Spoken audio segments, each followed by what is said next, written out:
اعوذ باللہ السمیع العلیم من الشیطان الرجیم من حمزہ ونفخہ ونفثہ بسم اللہ الرحمن الرحیم۔ سورہ المائدہ کی آیت نمبر 94، 95 اور 96 کی تفسیر چل رہی ہے۔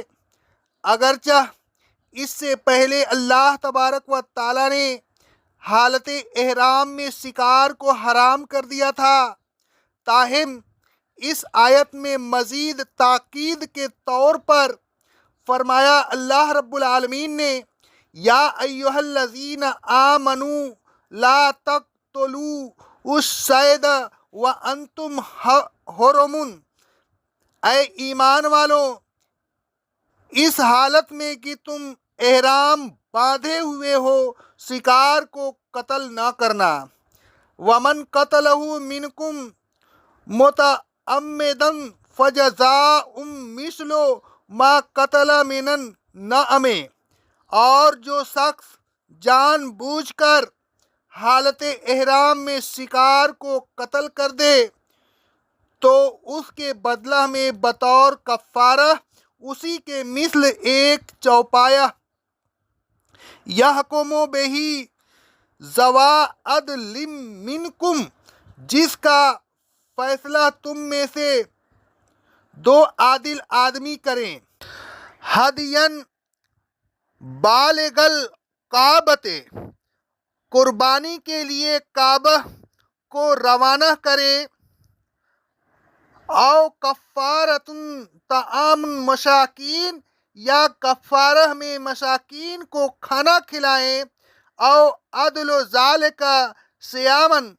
یا مساکین کی تعداد کے مطابق روزے رکھے، لیذوق وبال امرہ، تاکہ وہ اپنے کام کے وبال کا مزہ چکھے۔ کفارہ میں جو قربانی دی جائے گی وہ مختلف صورتوں میں مختلف ہوگی، مثلا بکرا، گائے، اونٹ وغیرہ۔ اس لحاظ سے مساکین کی تعداد جس کو کھانا کھلایا جائے گا مختلف ہوگی۔ اللہ تبارک و تعالیٰ فرماتا ہے سورہ بقرہ کی آیت نمبر 196 میں، اپنے سروں کو اس وقت تک نہ منڈاؤ جب تک قربانی اپنی جگہ پر نہ پہنچ جائے اور ذبح نہ ہو جائے، البتہ اگر تم میں سے کوئی بیمار ہو یا تم میں سے کسی کے سر میں کوئی تکلیف ہو تو وہ قربانی کے ذبح ہونے سے پہلے سر منڈا سکتا ہے۔ ایسی صورت میں اسے چاہیے کہ بطور فدیہ کچھ روزے رکھے یا صدقہ دے یا قربانی کرے۔ اس آیت میں بھی اللہ تبارک و تعالیٰ نے روزوں کی تعداد بتائی اور نہ صدقہ کی مقدار بتائی، البتہ جب حضرت کعب بن عجرہ رضی اللہ تعالیٰ عنہ کو جوؤں کے عذر سے قربانی کرنے سے پہلے سر منڈانا پڑا تھا تو اسی آیت کے حکم کی تعمیل میں رسول اللہ صلی اللہ علیہ وسلم نے ان سے فرمایا تھا۔ حضرت کعب رضی اللہ تعالیٰ عنہ نے عرض کیا کیا تمہیں بکری میسر ہے؟ تو انہوں نے کہا نہیں، تو رسول اللہ صلی اللہ علیہ وسلم نے فرمایا، صحیح بخاری اور صحیح مسلم کی حدیث ہے، 3 روزے رکھو یا کچھ مسکینوں کو کھانا کھلاؤ، اس طرح کی ہر مسکین کو اپنے طعام کا نصف صاع دو۔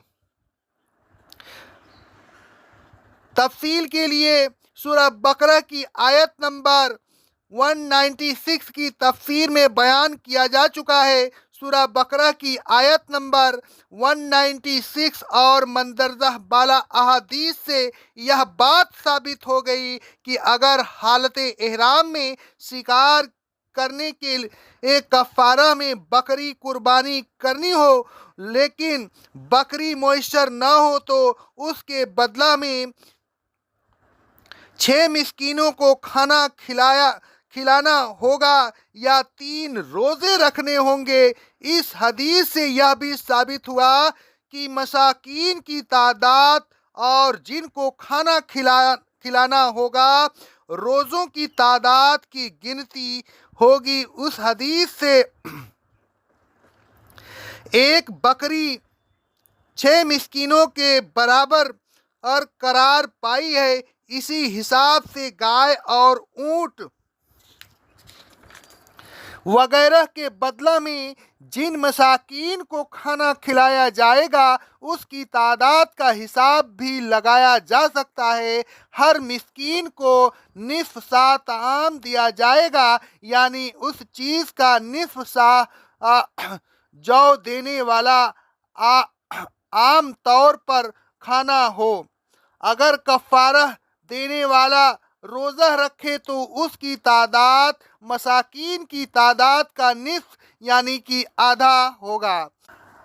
آگے اللہ رب العالمین فرماتا ہے اف اللہ اما سلف، جو پہلے ہو چکا اسے اللہ تبارک و تعالی نے معاف کر دیا۔ ومن عاد فینتقم اللہ منہ، اور جو دوبارہ یہ کام کرے گا یعنی حالت احرام میں شکار کرے گا، واللہ عزیز الانتقام، اللہ تبارک و تعالی غالب اور زبردست اور انتقام لینے والا ہے۔ یعنی اللہ تبارک و تعالی کو کوئی شخص انتقام لینے سے باز نہیں رکھ سکتا، اس کے عذاب کو کوئی روک نہیں سکتا۔ احل لکم صید البحر وطعامہ متاعا لکم وللسیارۃ، اور اے ایمان والوں، بحری شکار اور اس کا کھانا تمہارے لیے حلال ہے، اس میں تمہارا بھی فائدہ ہے اور قافلہ والوں کا بھی فائدہ ہے۔ تم بحری شکار کر بھی سکتے ہو اور اس کا گوشت کھا بھی سکتے ہو۔ وَحُرِّمَ عَلَيْكُمْ صَيْدُ الْبَرِّ مَا دُمْتُمْ حُرُومًا، لیکن خشکی کا شکار تم نہیں کر سکتے۔ خشکی کا شکار تم پر حرام ہے جب تک تم احرام باندھے ہوئے ہو۔ ما دمتم حرمن سے مراد ثابت ہوتا ہے کہ کوئی بھی شخص جب تک احرام میں ہو خشکی کا شکار نہیں کر سکتا۔ البتہ احرام اتارنے کے بعد خشکی کا شکار کیا جا سکتا ہے، جیسا کہ فرمان باری تعالی ہے سورہ المائدہ کی آیت نمبر 2 میں، اور جب تم احرام اتار دو تو پھر شکار کر سکتے ہو۔ آگے اللہ رب العالمین فرماتا ہے وَاتَّقُوا اللَّهَ الَّذِي إِلَيْهِ تُحْشَرُونَ، اور اے ایمان والوں اللہ تبارک و تعالی سے ڈرو جس کے پاس تمہیں قیامت کے دن جمع ہونا ہے۔ کہیں ایسا نہ ہو کہ اللہ تبارک و تعالی کے حدود کی خلاف ورزی میں اس دن دوزخ کا عذاب بھگتنا پڑے۔